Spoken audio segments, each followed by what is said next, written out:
Solar group का परिचय। कभी यह एक सपना था, आसमान का सपना, स्वतंत्र उड़ानों का सपना, विश्व यात्रा का सपना, और हमने इसे साकार कर दिया। लेकिन इसके लिए क्या चाहिए था? हमारे सपने हमारे लक्ष्य बन गए हैं। हमारे विचार हमारे योजनाओं में बदल गए हैं। हमारे आइडियाज एक रोड मैप और उत्पादन तकनीक में तब्दील हो रहे हैं। हमारा कार्यक्रम सालों आगे तक तय है। विकास और निर्माण, घटक और सामग्री, मॉडल बनाना और परीक्षण करना। सपने से हम परिणाम की ओर बढ़ रहे हैं। इस सफर में हमारे साथ चलो। सोलर ग्रुप नए पीढ़ी के ज़ेपेलिन प्रोजेक्ट का परिचय देता है। हमने भविष्य की भविष्यवाणी करने का तरीका चुना है, इसे आपके साथ मिलकर बनाना।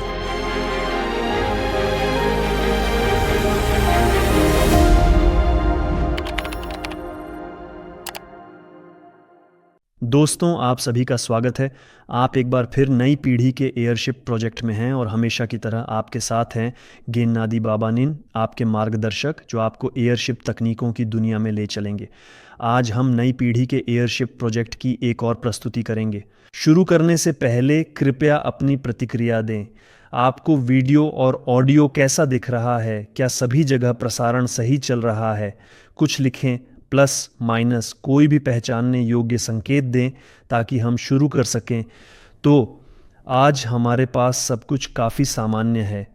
प्रस्तुति का समय लगभग 40 मिनट रहेगा और अगर सवाल ज़्यादा हुए तो 1 घंटा भी हो सकता है। प्रस्तुति के दौरान आप अपने सवाल कमेंट में लिख सकते हैं और प्रस्तुति के बाद हम एक अलग सेशन रखेंगे।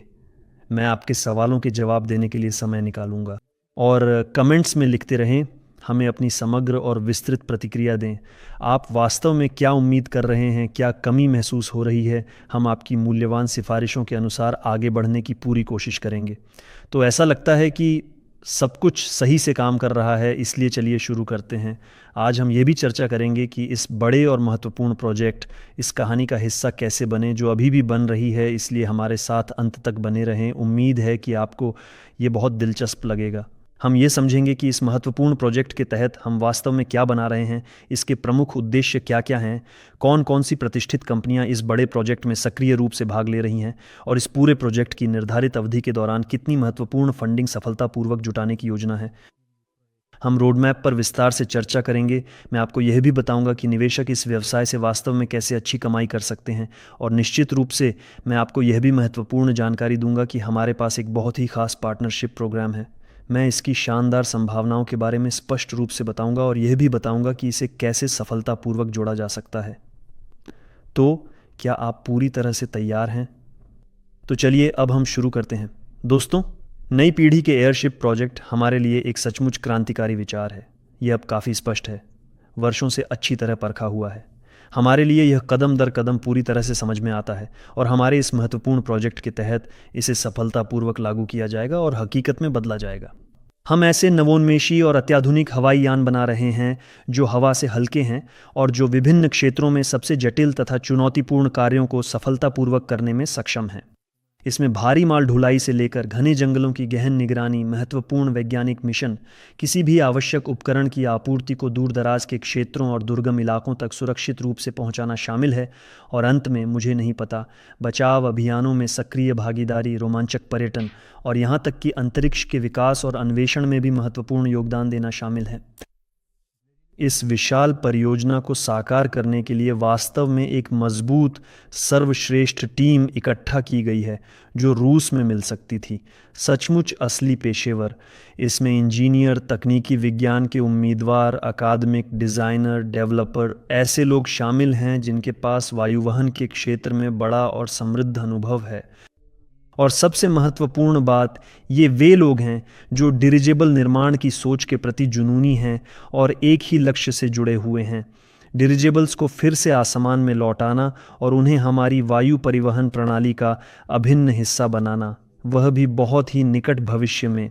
जो लोग अभी तक परिचित नहीं हैं उनके लिए यह एक क्राउड इन्वेस्टिंग प्रोजेक्ट है जिसे दुनिया के विभिन्न कोनों से कई निजी निवेशकों के धन से वित्तपोषित किया जाता है, जो इस क्षेत्र के विकास की पूरी संभावनाओं को समझते हैं और देखते हैं, और उन्होंने इस परियोजना में भाग लेने का निर्णय लिया है।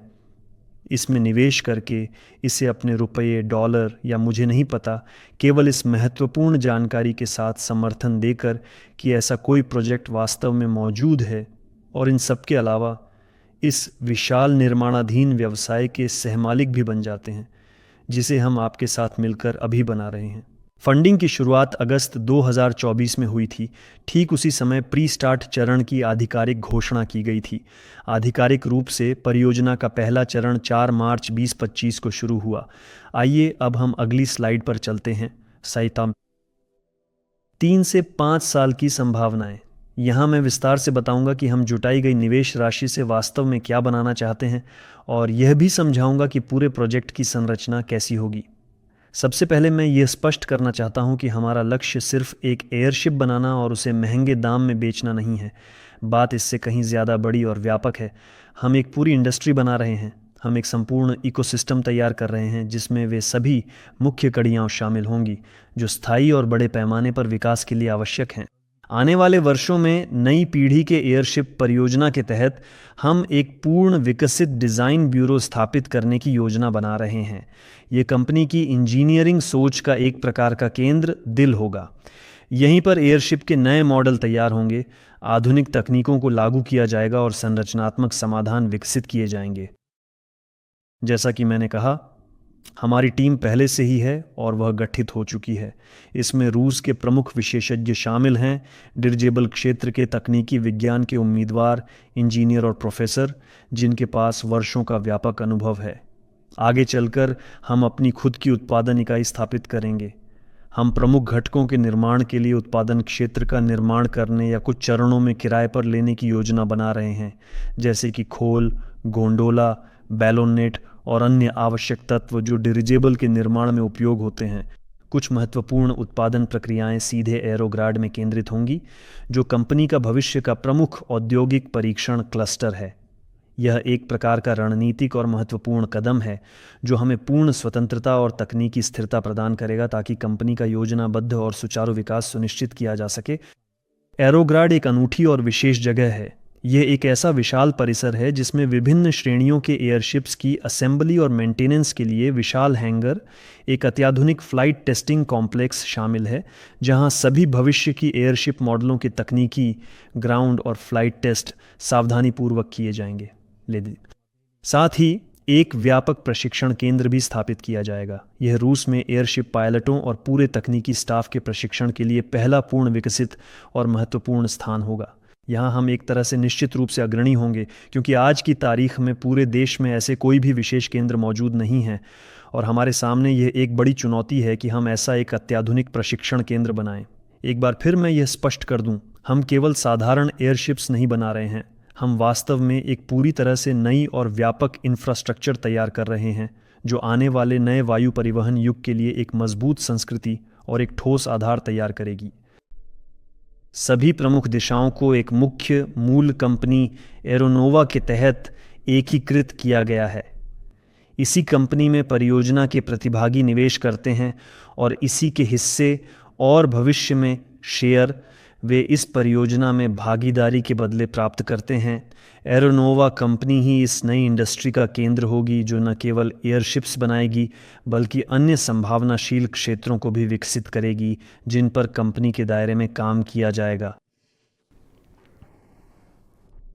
क्योंकि कंपनी के दायरे में बिना पायलट वाली प्रणालियों, स्ट्रेटोस्फेरिक यंत्रों, सैटेलाइट्स और अन्य एयरोस्पेस समाधानों के क्षेत्र में भी अन्य व्यावसायिक परियोजनाएं विकसित की जाएंगी।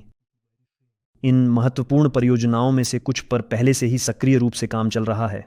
इन विशिष्ट क्षेत्रों में कुछ उल्लेखनीय उपलब्धियां पहले से ही प्राप्त हो चुकी हैं और ये सभी भविष्य में भी अत्यधिक लाभदायक सिद्ध होंगी, जिससे हमारी कंपनी और तदनुसार उसके सभी मूल्यवान सहमालिकों, सक्रिय प्रतिभागियों यानी उन सभी दूरदर्शी निवेशकों के लिए अतिरिक्त और महत्वपूर्ण आय का एक स्थायी स्रोत बनेंगी, जो अब इस अभिनव परियोजना से जुड़ रहे हैं। हम पूरी तरह से एक नई और अत्याधुनिक शाखा की मजबूत नींव रख रहे हैं और एक बिल्कुल नए उच्च प्रौद्योगिकी उद्योग के लिए एक बहुत ही ठोस और टिकाऊ आधार तैयार कर रहे हैं। और आज हर एक निवेशक हमारा सच्चा सह निर्माता है। ये उनकी ओर से एक बहुत बड़ा, वास्तव में एक महत्वपूर्ण योगदान है, जो हमारे लिए, हम सभी के लिए एक अत्यंत बड़ा और ऐतिहासिक क्षण बन जाता है। तो अगली स्लाइड है परियोजना के आंकड़े। मेरे प्यारे दोस्तों, नई पीढ़ी के एयरशिप परियोजना की पूरी योजना को सफलतापूर्वक लागू करने के लिए $100 मिलियन जुटाना आवश्यक है। इस महत्वपूर्ण राशि में न केवल इंजीनियरिंग, उत्पादन और आवश्यक बुनियादी ढांचे के खर्च शामिल हैं, बल्कि परियोजना के सभी प्रतिभागियों के लिए रेफरल साझेदारी पुरस्कार भी शामिल हैं। टीम ने जो कार्यान्वयन अवधि निर्धारित की है वह 3 से 5 साल है। हमारा पहला चरण पहले ही सफलतापूर्वक पूरा हो चुका है। फिलहाल हम अपने दूसरे महत्वपूर्ण चरण में हैं। इस दौरान हमने अपने पहले एयरशिप बिना पायलट वाली नोवा 01 मॉडल को सफलतापूर्वक डिज़ाइन किया, सावधानीपूर्वक असेंबल किया और गहन परीक्षण के लिए उतारा। इस मॉडल पर परीक्षण के पूरे पहले चक्र को विस्तार से परखा, जिसमें टेक ऑफ, लैंडिंग, मूरिंग और जटिल फ्लूगिंग नियंत्रण प्रणालियाँ शामिल हैं। हमने अपनी भविष्य की उन्नत मॉडल की स्वचालित प्रणालियों के प्रशिक्षण के लिए पहला महत्वपूर्ण डेटा पैकेज भी एकत्र किया है। यानी नोवा 01 हमारे लिए एक ऐसी महत्वपूर्ण और अत्याधुनिक प्लेटफॉर्म बन गई है, जिस पर हम उन सभी प्रमुख नियंत्रण और पायलटिंग प्रणालियों का सफलतापूर्वक परीक्षण कर रहे हैं, जिन्हें हम अपनी भविष्य की उन्नत मॉडलों में निश्चित रूप से इस्तेमाल करेंगे। इसके अलावा इस समय अगला मॉडल भी सक्रिय विकास चरण में है। यह है एरोलेट 01। ये पहले से एक अलग मॉडल है, लेकिन समान आकार में, जिसमें बेहतर एरोडायनामिक विशेषताएं हैं। इसके लिए बाहरी आवरण पहले ही पूरी तरह से तैयार हो चुका है। धातु की संरचना, पूंछ का महत्वपूर्ण हिस्सा और गोंडोला का एक आवश्यक भाग भी सफलतापूर्वक तैयार कर लिया गया है। हमने नाक के हिस्से की अतिरिक्त मजबूती भी जोड़ दी है।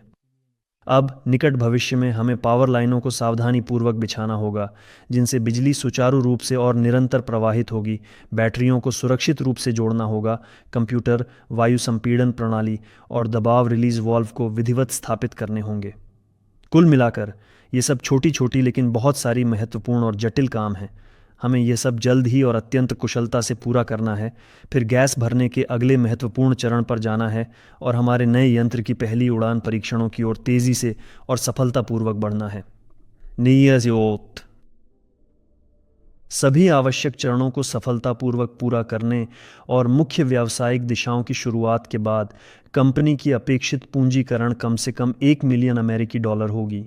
यह आंकड़ा एक काफ़ी रूढ़िवादी मॉडल पर आधारित है, जिसमें कंपनी के शुरू होने के बाद पहले 3 वर्षों में उद्यमों की न्यूनतम लाभ की गणना की गई है।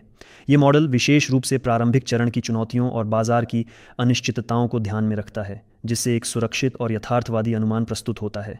वास्तव में संभावनाएं इससे कहीं अधिक हो सकती हैं, क्योंकि बाजार का विस्तार होगा और एरोनोवा अपनी पूरी क्षमता तक पहुंचेगी। लेकिन यह समझना अत्यंत महत्वपूर्ण है कि एरोनोवा एक अग्रणी कंपनी है, जिसे अपना रास्ता खुद बनाना होगा और आधुनिक वायुपोतन बाजार को सक्रिय रूप से आकार देना होगा, जो अभी भी अपने प्रारंभिक विकास के चरणों में है। दरअसल रूस में यह क्षेत्र फिलहाल काफ़ी कम विकसित है और हमारे सामने एक बहुत बड़ी चुनौती है इसे फिर से शुरू करना और पूरी तरह से पुनर्जीवित करना, वह भी स्वाभाविक रूप से अंतर्राष्ट्रीय स्तर के मानकों को ध्यान में रखते हुए। तो चलिए आगे बढ़ते हैं। इस महत्वपूर्ण स्लाइड पर हमारे पास विस्तृत रोड मैप प्रस्तुत है।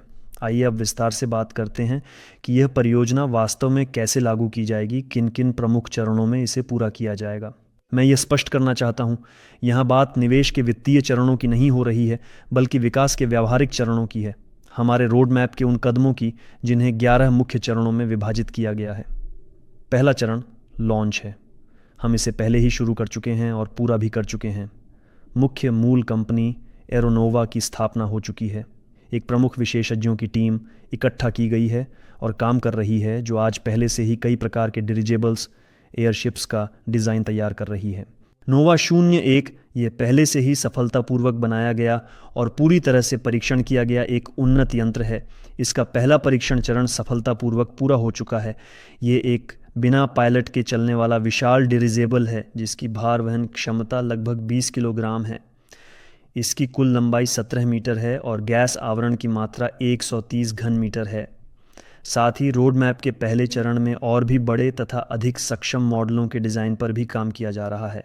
नोवा 2 यह एक मानव संचालित डिरिजेबल है जिसका गैस आयतन 2000 घन मीटर है और इसकी भार वहन क्षमता लगभग 500 किलोग्राम अनुमानित है। जो लोग नहीं जानते हैं उनके लिए डिरिजेबल्स के नामों में नोवा 01, नोवा 2, नोवा 8 के अंत में जो अंक है वह उसके गैस आयतन को दर्शाता है। यानी अगर वहाँ 2 लिखा है तो इसका मतलब है कि उसमें 2000 घन मीटर गैस है। अगर 8 लिखा है तो इसका मतलब है 8000 घन मीटर। नोवा 01 उसमें हमारे पास 130 घन मीटर गैस है, इसलिए यूँ कहें तो हमने उसे 01 तक गोल कर दिया। इसके अलावा उद्योग से जुड़े संस्थानों के साथ मिलकर स्ट्रेटोस्फेरिक सॉन्ड्स के क्षेत्र में भी विकास कार्य चल रहा है। हमारे लिए यह क्षेत्र भी काफ़ी दिलचस्प है जिस पर हम भी काम कर रहे हैं और इस दिशा में योजनाबद्ध तरीके से आगे बढ़ने की कोशिश कर रहे हैं। दूसरे चरण में एयरोसिटी भविष्य के डिरिजेबल निर्माण केंद्र के निर्माण के लिए एक भूखंड खरीदने की योजना है। इस दिशा में कुछ कठिनाइयाँ भी हैं जिनसे आप शायद पहले से ही परिचित हैं। सब कुछ उतना जल्दी और आसानी से नहीं होता जितना हम चाहेंगे, लेकिन टीम इस स्थान के चयन को लेकर बहुत सतर्क है क्योंकि इसमें कुछ कानूनी बाधाएं और कठिनाइयां आ सकती हैं और इनसे बचने तथा कंपनी को आगे की जांच पड़ताल और परेशानियों से सुरक्षित रखने के लिए हमें अपनी ज़रूरत के अनुसार ज़मीन का चयन बहुत सोच समझकर करना पड़ता है। साथ ही बुनियादी ढांचे की डिज़ाइनिंग शुरू करने की भी योजना है जिसमें ज़मीन पर पहला हैंगर भी शामिल है जिसे हम खरीदने की योजना बना रहे हैं। इसी हैंगर में हमारा अगला यंत्र कहें तो एक पूर्ण आकार का बड़े पैमाने पर बनने वाला यंत्र बनाया और जोड़ा जाएगा। यह नोवा 2 है जिसका विशाल आकार 2000 घन मीटर है।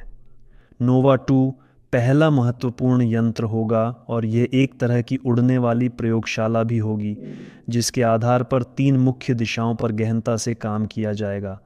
पहली दिशा मालवाहक एयरशिप का एक उन्नत संस्करण, दूसरी यात्री संस्करण और तीसरी निगरानी के लिए विशेष रूप से संशोधित संस्करण। एयरशिप की सभी प्रणालियों का परीक्षण किया जाएगा, यानी एयरशिप को विशेष रूप से इस उद्देश्य के लिए बनाया जाएगा कि वह निर्धारित दिशा में चले और विभिन्न क्षेत्रों की निगरानी करे जिन्हें उसके सामने लक्ष्य के रूप में रखा जाएगा। साथ ही दूसरे चरण में हम नोवा 01 पर परीक्षण जारी रखेंगे और अब हम इन परीक्षणों को जारी रखने जा रहे हैं। जैसा कि आपको पता है, हमारे साथ एक छोटी सी दुर्घटना हुई थी। नोवा 01 को हाल ही में हुए परीक्षणों के दौरान नुकसान पहुंचा। अब हम उसे योजनाबद्ध तरीके से पुनर्स्थापित कर रहे हैं। आवरण पहले ही ठीक कर दिया गया है। गोंडोला की धातु संरचना भी बनाई जा रही है जिसे दुर्घटना में नुकसान हुआ था और वह जल्द ही फिर से सेवा में लौट आएगा और हमें प्रसन्न करेगा। हमें किस्मत से बहुत बड़ा लाभ मिला। असल में कोई भी महत्वपूर्ण प्रणाली क्षतिग्रस्त नहीं हुई। सच कहें तो पूरी तरह से ख़राब नहीं हुई, बस यूं कहें आवरण को थोड़ा नुकसान पहुंचा। केवल कुछ पंखे ही क्षतिग्रस्त हुए जो ज़मीन से टकरा गए थे। लेकिन अच्छी बात यह है कि हमारे पास उनके लिए अतिरिक्त हिस्से थे, इसलिए हम उसे जल्दी ही फिर से सेवा में ला पाएंगे। बस हाल ही में हमारा ध्यान हमारी अगली एयरशिप मॉडल पर ज़्यादा केंद्रित हो गया है। वह है एरोलेट 01 जिसमें बेहतर एरोडायनामिक विशेषताएं हैं। फ़िलहाल हम अपनी सारी ताकत और ध्यान उसी पर लगा रहे हैं ताकि उसे भी जल्द से जल्द तैयार कर सकें और आसमान में उड़ा सकें। जैसा कि मैंने कहा, एरोलेट 01 में बेहतर एरोडायनामिक विशेषताएं हैं। इसकी लोडिंग क्षमता लगभग 50 किलोग्राम होगी, इसकी लंबाई 18 मीटर होगी और इसका वॉल्यूम लगभग 190 घन मीटर है, यानी 188 या 189 के आसपास। यह एयरशिप मॉडल नोवा 01 के साथ मिलकर 130 से 190 घन मीटर की क्षमता वाली एयरशिप्स की श्रृंखला में शामिल होगी। मान लीजिए ऐसे छोटे एयरशिप्स भी होंगे जो अपनी एक ख़ास जगह बनाएंगे। ये वे एयरशिप्स हैं जिनका इस्तेमाल विज्ञापन के उद्देश्यों के लिए किया जाएगा और संभवतः किसी प्रकार की निगरानी या छोटी दूरी की डिलीवरी के लिए भी किया जा सकता है। मैं आपको याद दिलाना चाहूँगा कि ये छोटी मॉडल्स मुख्य रूप से इसलिए बनाई गई थीं ताकि हम एयरशिप के काम करने के सिद्धांत को पूरी तरह से समझ सकें, सभी नियंत्रण सिद्धांतों का सफलतापूर्वक परीक्षण कर सकें और साथ ही कुछ गलतियाँ भी कर सकें ताकि ऐसी महत्वपूर्ण गलतियाँ बड़े और महंगे उपकरणों में बिल्कुल भी ना हों। इसके अलावा इस समय हम अपनी नोवा 2 और नोवा 8 एयरशिप्स पर भी लगातार काम जारी रखे हुए हैं। इनका विस्तृत मॉडलिंग, लेआउट की गहन जांच, संरचनात्मक समाधानों और विभिन्न महत्वपूर्ण तकनीकी पहलुओं पर निरंतर काम चल रहा है। तीसरा और महत्वपूर्ण चरण, इस चरण में शेल निर्माण की सेटिंग और लॉन्च के बाद हमारी ये विस्तृत योजना है कि 130 से 190 घन मीटर आकार की बिना पायलट वाली एयरशिप्स के सीरियल उत्पादन और उनकी बिक्री की विधिवत शुरुआत की जाए। सत्ता इनमें विशेष रूप से नोवा 01 और एरोलेट 01 जैसे मॉडल शामिल हैं।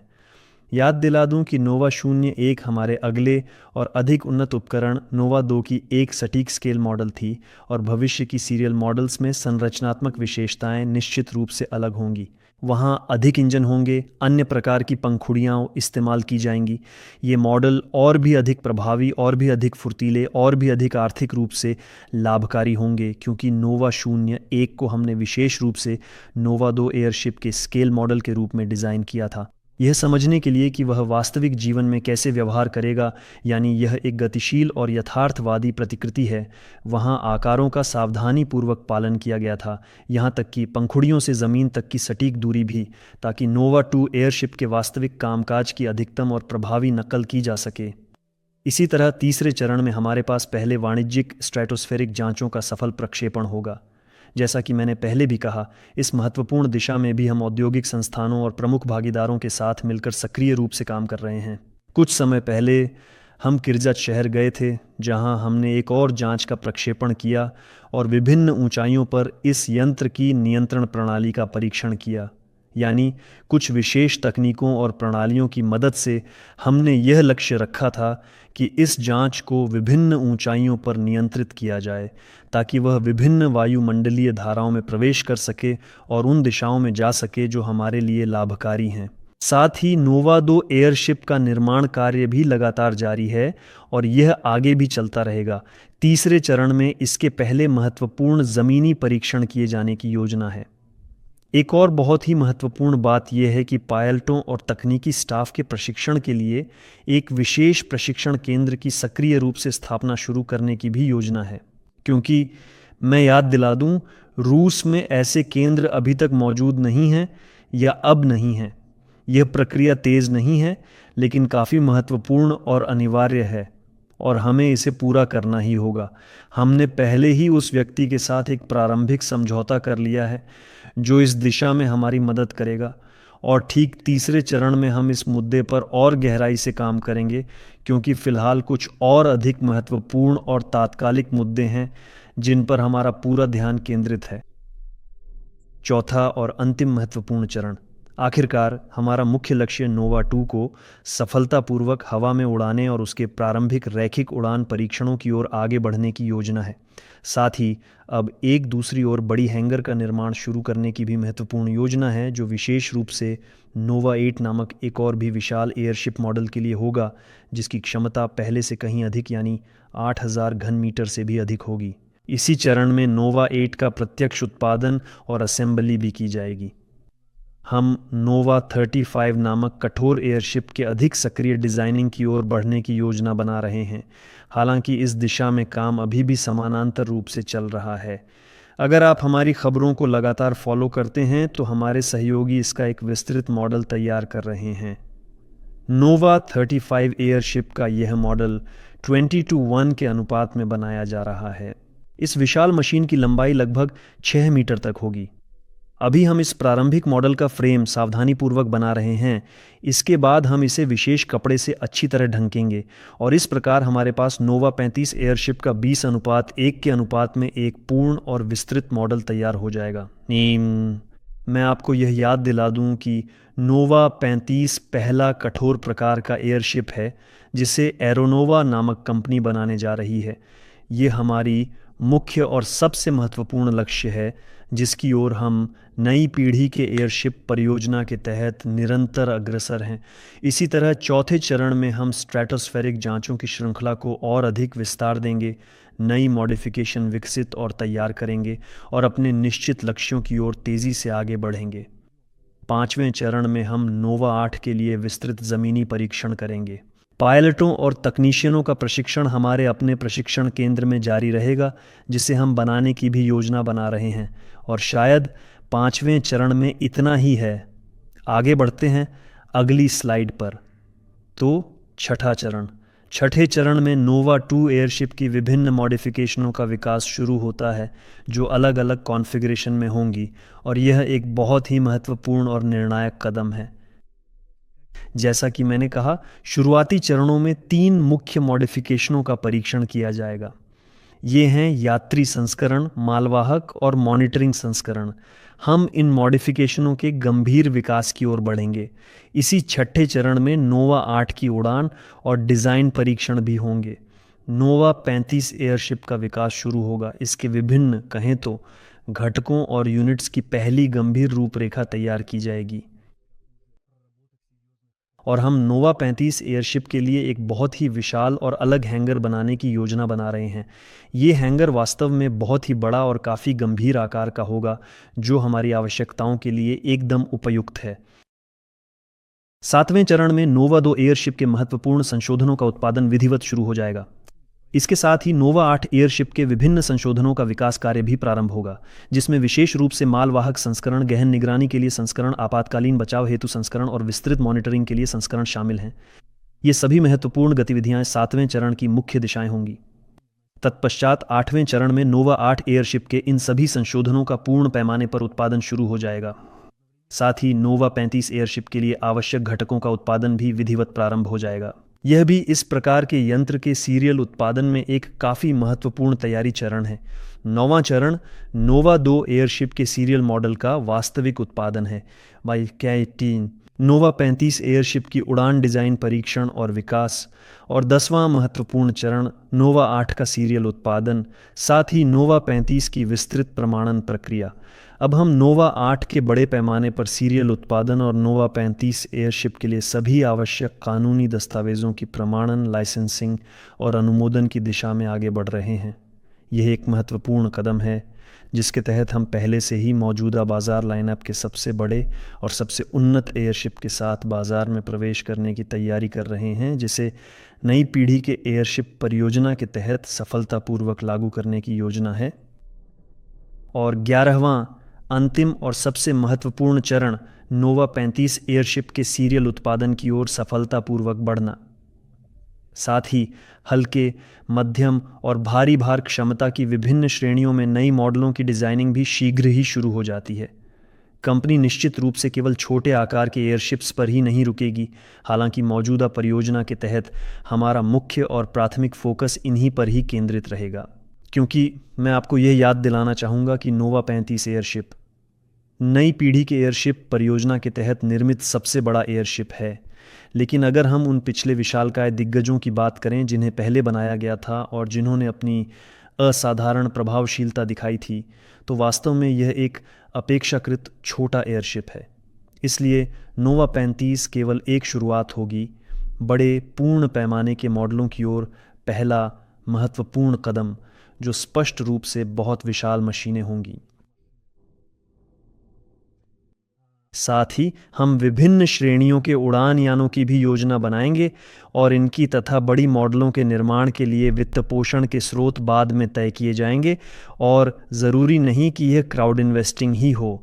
मैं आपको यह याद दिलाना चाहूँगा कि एक रोड मैप वास्तव में एक विस्तृत योजना है जिसे एक टीम सफलतापूर्वक अपनाने की पूरी कोशिश करती है। यह एक स्पष्ट दिशा निर्देश है जिस पर चलकर कोई भी कंपनी अपने सभी निर्धारित लक्ष्यों तक आसानी से पहुंचना चाहती है। तो यहाँ हमारे पास अगले 5 से 10 वर्षों की संभावनाएं हैं। दोस्तों, अगर हम और व्यापक दृष्टिकोण की बात करें तो अगले 5 से 10 वर्षों में हम विभिन्न प्रकारों और श्रेणियों के एयरशिप्स का पूर्ण पैमाने पर सीरियल उत्पादन और व्यावसायिक आपूर्ति शुरू करने की योजना बना रहे हैं। सब कुछ बाजार और उस मांग पर निर्भर करेगा जिसके साथ लोग हमारे पास आएंगे। इस समय तक इसका मतलब होगा कि हमारे पास पहले से ही विकसित उत्पादन श्रृंखलाएं होंगी, उपकरणों का स्थिर उत्पादन होगा और संभवतः कम से कम हम इसी की ओर प्रयासरत रहेंगे, अंतर्राष्ट्रीय बाजारों में प्रवेश भी करेंगे। इसके लिए अभी से कुछ यूं कहें बीज बोए जा रहे हैं जिन्हें भविष्य में अंकुरित होना है। इसी कारण हम नवंबर में दुबई में शुरुआत कर रहे हैं ताकि हम इस साल नवंबर में होने वाली अंतर्राष्ट्रीय प्रदर्शनी एयर शो एक्सपो में भाग ले सकें, जो 21 से 26 तारीख तक, अगर मैं गलत नहीं हूँ, आयोजित होगी। यह दुबई में होगी। अगर किसी के पास वहाँ आने, इस प्रदर्शनी में भाग लेने, हमें वहाँ देखने और समर्थन देने का अवसर है तो ये बहुत अच्छा होगा। हम सभी को आमंत्रित करते हैं। तकनीकी सहायता में आप ये भी पूछ सकते हैं कि टिकट कैसे सही तरीके से खरीदी जाए, कहाँ रहना बेहतर रहेगा, ताकि यूं कहें आपकी लॉजिस्टिक्स को आसान बनाया जा सके। और यूं कहें हमारे पास इस दिशा में कुछ महत्वपूर्ण अनुभव है। हम इस मामले में लोगों की सहायता करते हैं, इसलिए अगर ऐसी कोई भी आवश्यकता हो तो बेझिझक हमसे संपर्क करें। तो देखिए, प्रदर्शनी के अलावा हम निश्चित रूप से रुक नहीं रहे हैं। हम अपना काम जारी रखे हुए हैं। साथ ही अगले 5 से 10 वर्षों के दौरान विभिन्न क्षेत्रों में उपयोग के लिए नए प्रकार के डिरिजेबल्स विकसित किए जाएंगे और वहाँ ये भी संभव है कि हमारे डिरिजेबल्स के माध्यम से स्ट्रेटोस्फीयर की भी जांच और परीक्षण किया जाएगा। सभी मौजूदा मॉडलों का आधुनिकीकरण किया जाएगा। उनके वैज्ञानिक तकनीकी क्षमता और कार्यक्षमता को भी बढ़ाया जाएगा। हम लगातार आगे बढ़ने, अपनी मॉडलों को बेहतर बनाने की योजना बनाते रहते हैं, क्योंकि तकनीकें कभी एक जगह नहीं रुकती। हमेशा कुछ नए समाधान, नए सामग्री सामने आते रहते हैं और हमें भी उसी के अनुसार आगे बढ़ना होता है, ताकि हम यूं कहें तो इस पूरी डिरिजेबल इंडस्ट्री और इस क्षेत्र के अग्रिम पंक्ति में बने रह सकें। इंफ्रास्ट्रक्चर के लिहाज से भी बड़े पैमाने पर विस्तार की योजना है। नए एरोसिटी न केवल रूस में बल्कि विदेशों में भी बनाए जाएंगे। अंतर्राष्ट्रीय प्रतिनिधित्व, स्थानीय असेंबली साइट्स और साथ ही उन जगहों और देशों में प्रशिक्षण केंद्र स्थापित किए जाएंगे जहां ऐसे केंद्र अभी मौजूद नहीं हैं। स्लाइड पर आप अब भी कंपनी के विकास के लिए सबसे संभावनाशील दिशाएं देख सकते हैं। इन्हीं महत्वपूर्ण दिशाओं में सबसे पहले सक्रिय रूप से काम किया जाएगा और सरकारी संस्थाओं, कॉरपोरेट ग्राहकों या वैज्ञानिक अनुसंधान संगठनों और केंद्रों के साथ मजबूत साझेदारियां स्थापित की जाएंगी। यही वह विस्तृत क्षितिज है जिसकी ओर हम कदम दर कदम बढ़ने की पूरी कोशिश कर रहे हैं, एक नया क्षेत्र सफलतापूर्वक बनाते हुए।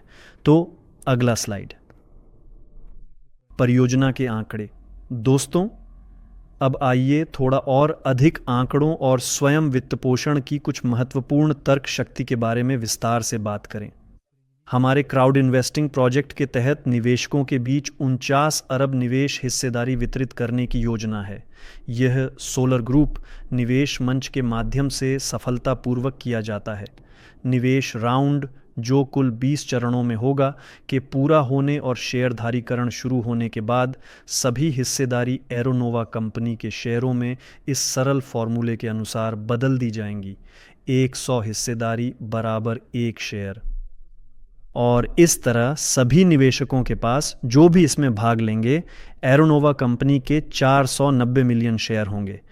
कुल मिलाकर कंपनी 1 अरब शेयर जारी करने की योजना बना रही है और इसका मतलब है कि 49% शेयर स्वतंत्र रूप से निवेशकों के पास रहेंगे, जिन्हें हम और आप खरीदते हैं, जबकि 51% का नियंत्रण पैकेज परियोजना के संस्थापकों और उनकी टीम के पास ही रहेगा। यह एक काफ़ी पारदर्शी और संतुलित मॉडल है जिसे कई व्यवसायों में अपनाया जाता है, जहां हर निवेशक एक वास्तविक तकनीकी व्यवसाय का सहमालिक बन जाता है।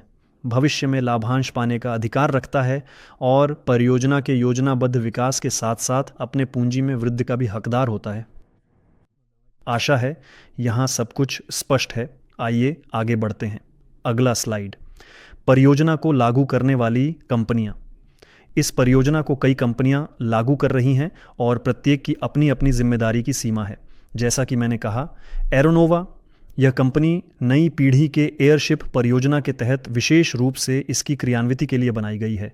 यही कंपनी सीरियल प्रोडक्शन, संचालन और एयरशिप की बिक्री करेगी, साथ ही एरोसिटी के निर्माण का कार्य भी करेगी।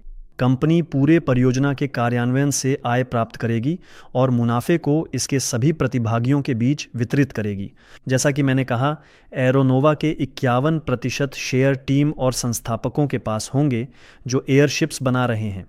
एरोनोवा के 49% शेयर, या कहें कि फ़िलहाल ये शेयर वित्तीय कंपनी सोलर ग्रुप के प्रबंधन में हैं, जो परियोजना में निवेश आकर्षित करने का कार्य करती है और निवेशकों के अधिकारों का प्रतिनिधित्व करती है। ठीक इसी प्लेटफॉर्म सोलर ग्रुप के माध्यम से कोई भी व्यक्ति परियोजना में भागीदार बन सकता है और उन लोगों के हिस्सेदार बन सकते हैं जिन्होंने परियोजना का समर्थन करने और उसके सक्रिय सदस्य बनने का निर्णय लिया है। फिलहाल इच्छुक सभी लोग सोलर ग्रुप के प्रबंधन में मौजूद हिस्से खरीदकर इसमें शामिल हो सकते हैं। वित्त पोषण पूरा होने के बाद ये हिस्से एरोनोवा कंपनी के शेयरों में बदल दिए जाएंगे और निवेशकों को उनके स्वामित्व में सौंप दिए जाएंगे। भविष्य में इन शेयरों से कंपनी के मुनाफे से डिविडेंड प्राप्त किया जा सकता है या फिर इन्हें उस समय की खरीद कीमत से अधिक मूल्य पर बेचा जा सकता है। चरणों के अनुसार छूट। तो दोस्तों, हमारे प्रोजेक्ट का वित्त पोषण 20 चरणों में विभाजित किया गया है। ऐसी संरचना पूरे प्रोजेक्ट के विकास को लचीले ढंग से प्रबंधित करने, टीम और निवेशकों दोनों के लिए जोखिम कम करने और अपने बजट व उसके विकास की बेहतर योजना बनाने की सुविधा देती है। यहाँ ये समझना महत्वपूर्ण है कि हर नए चरण के साथ जोखिम कम होते जाते हैं, क्योंकि अधिक से अधिक परिणाम, तैयार समाधान और कार्यशील उपकरण सामने आते हैं। इसी के साथ छूट यानी कि विशेष हिस्सों की खरीद पर मिलने वाली छूट भी कम होती जाती है। यानी हर एक नए चरण के साथ हिस्सों की कीमत लगातार बढ़ती जाती है। 4 मार्च 2025 को हमने आधिकारिक रूप से पहले चरण की शुरुआत की थी और इस पहले चरण में हिस्से की कीमत प्री स्टार्ट की तुलना में ठीक दोगुनी हो गई थी। फिलहाल हम दूसरे चरण में हैं, जिसमें हम 11 जुलाई को पहुँचे, और अगर दूसरे चरण की तुलना पहले चरण से करें तो हिस्सों की कीमत लगभग 10% तक बढ़ गई है। यह स्वाभाविक और पूर्वानुमेय वृद्धि है जो कंपनी की वास्तविक उपलब्धियों और उस रास्ते को दर्शाती है जिस पर वह तार्किक रूप से आगे बढ़ रही है। इसलिए यदि आप इस परियोजना से जुड़ने की योजना बना रहे हैं तो सबसे अधिक लाभकारी यही है कि आप मौजूदा चरण में ही शामिल हों, अगले चरण का इंतज़ार किए बिना। क्योंकि जैसा कि मैंने कहा, हर चरण के साथ हिस्सेदारी महंगी होती जाती है, क्योंकि परियोजना में जोखिम कम होते जाते हैं और कंपनी के परिणाम बढ़ते जाते हैं। इसलिए यदि आप इस परियोजना में रुचि रखते हैं तो ये बात ध्यान में रखना चाहिए। वैसे मैं आपको याद दिलाना चाहता हूं कि हमारे यहाँ बहुत जल्द अगले यानी तीसरे चरण में जाने की योजना है।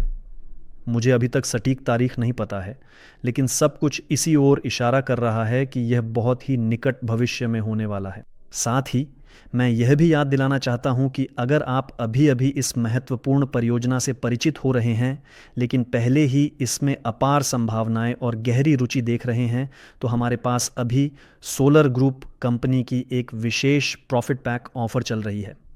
यह एक शानदार क्रिप्टो बोनस है जिसके तहत आप अपने व्यक्तिगत खाते में USDT या किसी अन्य क्रिप्टो करेंसी के माध्यम से राशि जमा करते हैं तो आपको अपने बैलेंस पर 10% का अतिरिक्त बोनस मिलता है। इसलिए जब आप भुगतान के तरीके चुन रहे हों तो इसे ध्यान में रखें। यह आपके व्यक्तिगत खाते में राशि जमा करने के बाद अतिरिक्त लाभ में रहने का एक अच्छा मौका है। सभी प्रोमो ऑफर्स की जानकारी आप सोलर ग्रुप की वेबसाइट पर अपने व्यक्तिगत खाते में देख सकते हैं, जिसकी लिंक भी हमारे पास इस वीडियो के नीचे कहीं दी गई है। अगला स्लाइड, परियोजना का पार्टनर कैसे बने। मैं आपको याद दिला दूं कि सोलार ग्रुप और नई पीढ़ी के एयरशिप परियोजना में एक महत्वपूर्ण पार्टनरशिप प्रोग्राम भी है, जिसके तहत कोई भी व्यक्ति जिसे इस दिशा या इस परियोजना में विशेष रुचि है, वह इस कंपनी और परियोजना के बारे में आवश्यक जानकारी साझा कर सकता है। अपने सोशल नेटवर्क्स पर यह जानकारी शेयर कर सकता है, संभवतः कुछ लेख लिख सकता है, अपने दोस्तों, परिचितों या उन लोगों को भी सिफारिश कर सकता है जो इस दिशा में रुचि रखने की पूरी संभावना रखते हैं। आपके व्यक्तिगत खाते में आपके पास एक व्यक्तिगत लिंक होता है जिसे आप इच्छुक लोगों के साथ साझा करते हैं, और यदि कोई व्यक्ति इस परियोजना में भाग लेने में रुचि दिखाता है और निवेशक के रूप में इसमें शामिल होता है, तो आपको आपके द्वारा किए गए कार्य के लिए कंपनी की ओर से इनाम मिलता है। यह एक काफ़ी प्रभावी उपकरण है जिसका उपयोग वास्तव में सभी बड़े व्यवसायों में किया जाता है, और इसमें बैंक भी शामिल हैं। यह सिफारिशों की प्रणाली है। किसी भी एप्लीकेशन में जाए, वहाँ निश्चित रूप से ऐसी कोई प्रोग्राम मौजूद होगी, और इसी तरह की प्रोग्राम के माध्यम से नई पीढ़ी के एयरशिप परियोजना को लागू किया जा रहा है। इसने खुद को काफ़ी प्रभावी साबित किया है, और कंपनी के विकास के लिए निर्धारित विज्ञापन बजट का अधिकतम लक्षित उपयोग किया जाता है। इसके लिए टेलीविज़न चैनलों पर कोई पेड विज्ञापन खरीदने या कोई घोषणाएं खरीदने की आवश्यकता नहीं होती। अखबारों में, बिलबोर्ड्स पर या ब्लॉगर्स के पास इस सब की विज्ञापन करने की ज़रूरत नहीं है, क्योंकि इससे मिलने वाला परिणाम हमेशा अधिक नहीं होता, और कंपनी इस पर पैसे खर्च करके उतना अच्छा परिणाम नहीं पा सकती, यानी कह सकते हैं कि यह अप्रभावी हो सकता है। इसलिए एक साझेदार कार्यक्रम है जिसमें कंपनी अपने साझेदारों को तभी भुगतान करती है जब उसे सीधे तौर पर लक्षित कार्रवाई मिलती है, और वह है अपने प्रोजेक्ट में नया निवेशक, वह व्यक्ति जिसने इसका समर्थन किया और साथ ही इसका सक्रिय सदस्य भी बन गया। इसलिए साझेदार कार्यक्रम का सदस्य बनने के लिए आपको सोलर ग्रुप वेबसाइट पर पंजीकरण करना होगा, साझेदार अनुबंध को पढ़ना और उस पर हस्ताक्षर करना होगा। इसके बाद अपने व्यक्तिगत खाते में उपलब्ध प्रचार उपकरणों से परिचित होना होगा, और फिर आप प्रोजेक्ट की जानकारी साझा करना शुरू कर सकते हैं, इसके बारे में लोगों को बता सकते हैं, और पंजीकरण के पहले ही दिन से रेफरल इनाम कमाना शुरू कर सकते हैं।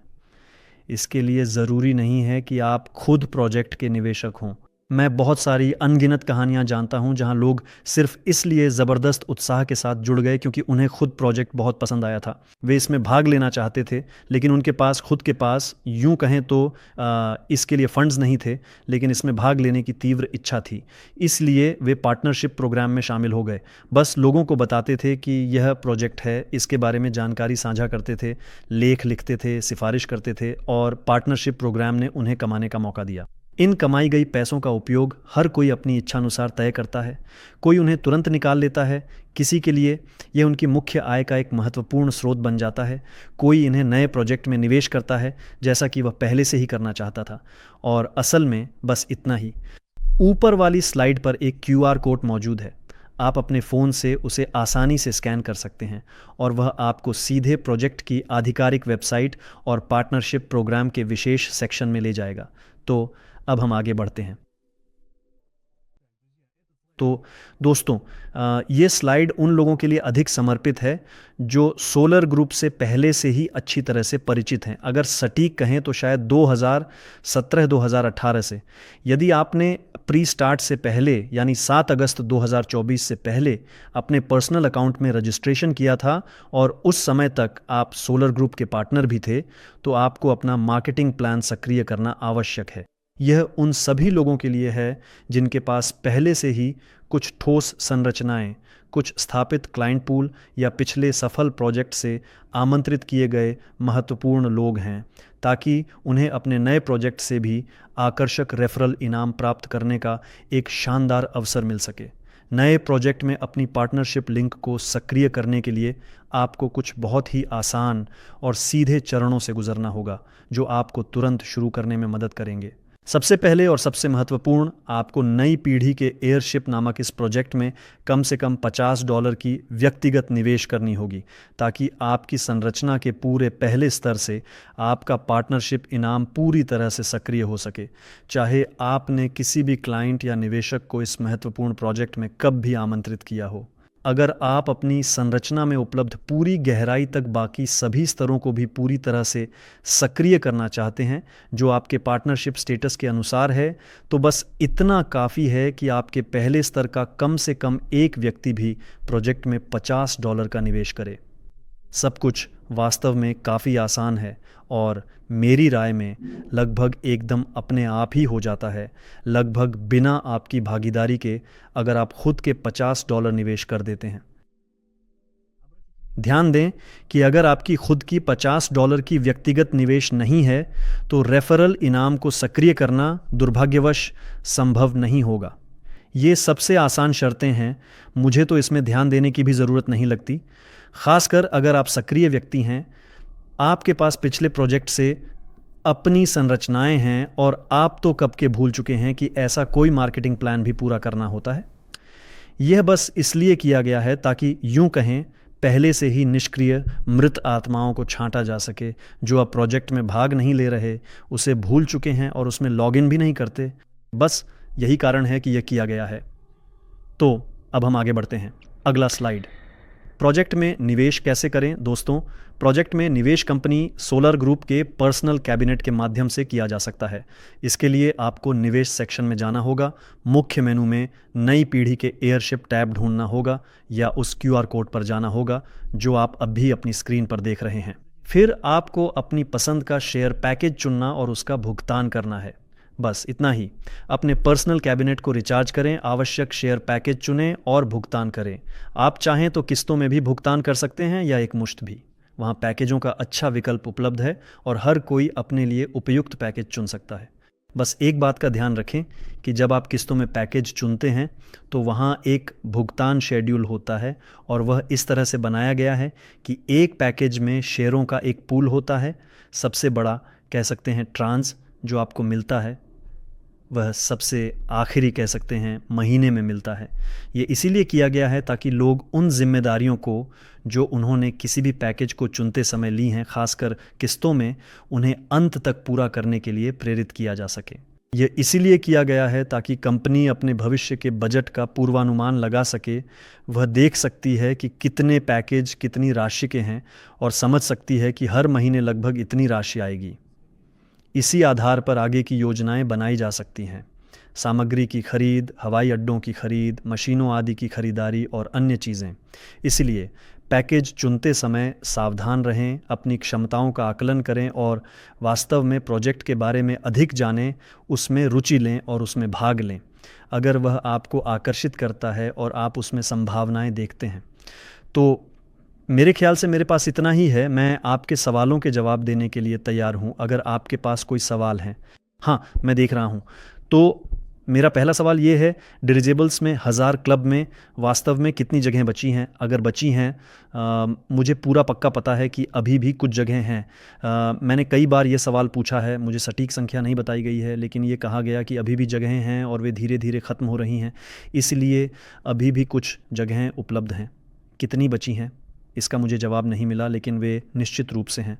लेकिन अगर आप सदस्य बनने की योजना बना रहे हैं तो संभव हो तो इसे बिल्कुल भी टालें नहीं। तो अगला सवाल, चीन में डिरिजेबल्स के साथ पोर्टेबल इलेक्ट्रिक स्टेशन बनाए गए हैं। हाँ, मैंने भी यह खबर देखी थी। सच कहूं तो मैं उन लोगों को समझ नहीं पाता जो दूसरे देशों से डिरिजेबल्स की जानकारी भेजते हैं और कुछ लोग वहां इस बात पर नाराज़ हो जाते हैं कि आप यह जानकारी यहां क्यों भेज रहे हैं, ये तो प्रतियोगी हैं वगैरह वगैरह, और वे उन लोगों पर गुस्सा करने लगते हैं जो प्रतियोगियों की जानकारी साझा करते हैं। असल में मुझे इसमें कोई समस्या नहीं दिखती कि दूसरे देशों में भी समानांतर रूप से यह दिशा विकसित हो रही है। आखिरकार ये भी कुछ ऐसे लोग हैं जिनकी सोच हमसे मिलती जुलती है, जो इस क्षेत्र के लिए उतने ही उत्साहित हैं और हमारी ही तरह इसे किसी भी तरह से आगे बढ़ाने की कोशिश कर रहे हैं और प्रभावी मॉडल बनाने की पूरी कोशिश कर रहे हैं। और अगर किसी को इस दिशा में कुछ सफलता मिलती है तो मैं सच में इसके लिए खुश होता हूँ, क्योंकि वास्तव में आज के समय में यह बाज़ार पूरी तरह से खाली है और भले ही इस दिशा में कई दर्जन या शायद सैकड़ों कंपनियां भी विकसित हों, मुझे पूरा यकीन है कि सभी के लिए यहाँ जगह है। किसी भी हाल में रूस में हम ही एकमात्र हैं जो इस क्षेत्र में बहुत गहराई से काम कर रहे हैं, और रूस के लिए तो वैसे भी इतनी सारी समस्याएं हैं जिन्हें हल करना है, और हम यही करते रहेंगे।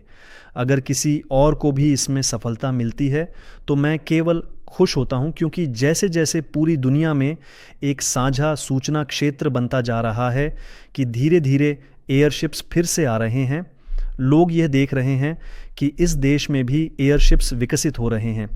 चीन यहाँ है, अमेरिका है, कोई और है, कुछ और है। इसका मतलब है कि सच में एक प्रवृत्ति बन रही है, एक सामूहिक इरादा बन रहा है ताकि ये परिवहन फिर से लौट सके। इसलिए मैं मानता हूँ कि ये बहुत अच्छा है कि सब कुछ विकसित हो रहा है, कि कुछ उपलब्धियाँ हो रही हैं। शायद हम भी उनसे कुछ सीख लें, कुछ विचार, कुछ विकास, और वे भी हमसे कुछ सीखें, और मुझे इसमें कोई समस्या नहीं दिखती। तो फिलहाल यहाँ और कोई सवाल नहीं दिख रहा है। चलिए मैं कहीं यूट्यूब पर देखता हूँ, शायद वहाँ कुछ हो। तो 1000 क्लब में शामिल होने के लिए कितना निवेश करना होगा? अगर मैं गलत नहीं हूँ तो निवेश $10,000 होना चाहिए। क्लब में 100-50,000 शायद ऐसा ही है। दूसरा चरण कब पूरा होने की योजना है? जैसा कि मैंने कहा, मेरे पास अभी तक सटीक तारीख नहीं है, लेकिन टीम में बातचीत से मुझे ऐसा लगता है कि यह बहुत ही जल्द होने वाला है। स्वाभाविक रूप से जानकारी पहले से ही घोषित कर दी जाएगी ताकि वे सभी प्रतिभागी जो मौजूदा चरण में शामिल होना चाहते हैं समय पर ऐसा कर सकें। लेकिन सब कुछ यही संकेत देता है कि हम लगभग तीसरे चरण में जाने के लिए तैयार हैं, और मुझे लगता है कि यह साल के अंत तक निश्चित रूप से हो जाएगा। तो क्या तैयार एयरशिप्स हैं या सिर्फ तस्वीरें? लगता है हमारे लिए यह नया व्यक्ति है। हाँ, जो तैयार एयरशिप्स हैं, हमारे पास पहले से ही पहली मॉडल विकसित हो चुकी है। 17 मीटर लंबा एयरशिप नोवा 01 जो पहले ही सफलतापूर्वक उड़ान भर चुका है। अगर आप हमारे चैनल पर आएंगे तो वहाँ पहले से ही तैयार वीडियो हैं जिनमें दिखाया गया है कि वह कितनी शानदार उड़ान भरता है, अपनी प्रभावशीलता दिखाता है। पायलट संस्करण में रिमोट कंट्रोल के ज़रिए दूरस्थ संचालन की मदद से यह यंत्र पहले परीक्षण चक्र से गुजर चुका है और अपनी प्रभावशीलता साबित कर चुका है। हाल ही के परीक्षणों के दौरान हमने इसे थोड़ा सा नुकसान पहुंचा दिया, लेकिन यह मुख्य रूप से कह सकते हैं मानवीय कारक ने एक महत्वपूर्ण भूमिका निभाई। हम थोड़े अधिक सहज हो गए थे, साथ ही मौसम की प्रतिकूल परिस्थितियों ने भी अपनी ओर से बड़े बदलाव किए। उस दिन हमें उड़ान भरने की बिल्कुल भी सलाह नहीं दी गई थी, क्योंकि हवा की गति 12 मीटर प्रति सेकंड से अधिक थी। ऐसे छोटे यंत्र के लिए यह काफ़ी गंभीर वायु प्रवाह है जिसमें वह अप्रत्याशित रूप से व्यवहार कर सकता है, खासकर जब वह इमारतों के पास किसी तीव्र वायु प्रवाह में प्रवेश करता है। तो इसलिए हमारे पास एक तैयार यंत्र है। नोवा 01 हमारे पास पहले से ही सफलतापूर्वक उड़ रहा है। अब हम दूसरी मॉडल को लगभग पूरा कर रहे हैं। ये है एरोलेट 01। इसकी क्षमताएं और विशेषताएं लगभग समान हैं, लेकिन इसमें एक बेहतर एरोडायनामिक विशेषता है। यानी अगर पारंपरिक मॉडल में एक सिगार जैसी आकृति होती है तो इसमें इसकी पूंछ के हिस्से में थोड़ी छपटी आकृति है, ताकि कुछ भार को एरोडायनामिक्स के ज़रिए प्रभावी ढंग से उठाया जा सके। यानी यह अब थोड़ा बहुत विमान की तरह काम करता है। जब गति बढ़ती है तो भार का एक हिस्सा एरोडायनामिक्स के ज़रिए उठता है। तो हम इसे लगभग पूरा कर चुके हैं। अब जल्द ही हम गैस भरने और इसकी पहली उड़ान परीक्षणों की ओर बढ़ेंगे, और नोवा 01 को भी हम अब मरम्मत करके फिर से चालू करेंगे। वह भी पहले की तरह शानदार उड़ान भरेगा। पायलटों को या तो पुनः प्रशिक्षित किया जाएगा या फिर शुरू से ही प्रशिक्षण दिया जाएगा। मैंने भी यही सवाल पूछा था और मुझे सरल शब्दों में समझाया गया। कल्पना कीजिए कि आपके पास कार चलाने का लाइसेंस है।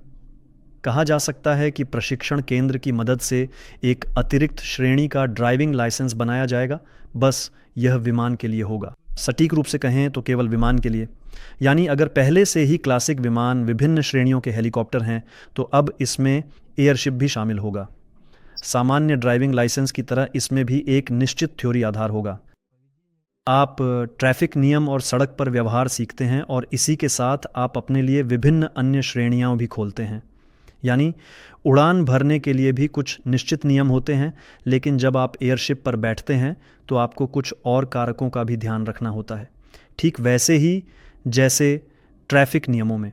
उदाहरण के लिए, जब आप मोटरसाइकिल पर बैठते हैं, आपको केवल अतिरिक्त जानकारी प्राप्त करनी होती है कि यह यंत्र हवा में कैसे व्यवहार करता है, ये कैसे नियंत्रित होता है, और निश्चित रूप से आपको अतिरिक्त ज्ञान का आधार भी प्राप्त करना होता है। तो नमस्कार। क्या एयरशिप्स परिवहन, विमानन और व्यापारिक बेड़े के लिए एक वास्तविक प्रतिस्पर्धा नहीं बन जाते? वे निश्चित रूप से ऐसा कर सकते हैं, लेकिन ऐसा करने की आवश्यकता नहीं है, क्योंकि जैसा कि मैंने पहले भी कहा या नहीं, कम से कम अभी रूस में पर्याप्त से भी अधिक ऐसे विशाल क्षेत्र हैं, विभिन्न सफ़ेद धब्बे, जहां अभी तक बिल्कुल कुछ भी नहीं है। न तो हवाई परिवहन का उपयोग होता है, न ही रेलवे परिवहन का, न ही किसी भी प्रकार के बेड़े का। वहाँ बस सचमुच कुछ भी नहीं है। और यही वजह है कि एयरशिप ऐसे परिवहन साधनों में से एक है जो इन सफ़ेद धब्बों को भर सकता है और वहाँ लॉजिस्टिक्स स्थापित करने में मदद कर सकता है, चाहे वह माल ढुलाई हो, यात्री परिवहन हो या निगरानी से जुड़ी कोई जिम्मेदारी, वह इन सब को पूरा कर सकता है। इसलिए उसे किसी से प्रतिस्पर्धा करने की आवश्यकता नहीं है। ऐसे बहुत सारे क्षेत्र हैं जो अभी तक किसी के द्वारा नहीं लिए गए हैं, वे खाली हैं और समाधान की आवश्यकता है, और इनमें से अधिकांश के लिए एयरशिप प्रभावी रूप से काम कर सकता है। क्योंकि वहाँ मान लीजिए हेलीकॉप्टर तो पहुँच सकता है, लेकिन उसे वहाँ तक पहुँचने के लिए काफ़ी ईंधन, ऊर्जा संसाधन और धन खर्च करना पड़ेगा, इसलिए यह आर्थिक रूप से व्यावहारिक नहीं है। ये क्षेत्र या स्थान बस इसीलिए खाली पड़े रहते हैं क्योंकि वहाँ जाना आर्थिक रूप से लाभकारी नहीं है। एयरशिप की मदद से ऐसे कहें तो सफ़ेद धब्बों को भरा जा सकता है। तो क्लब 1000 में हम अपने निवेश पोर्टफोलियो के $10,000 होते ही अपने आप शामिल हो जाते हैं।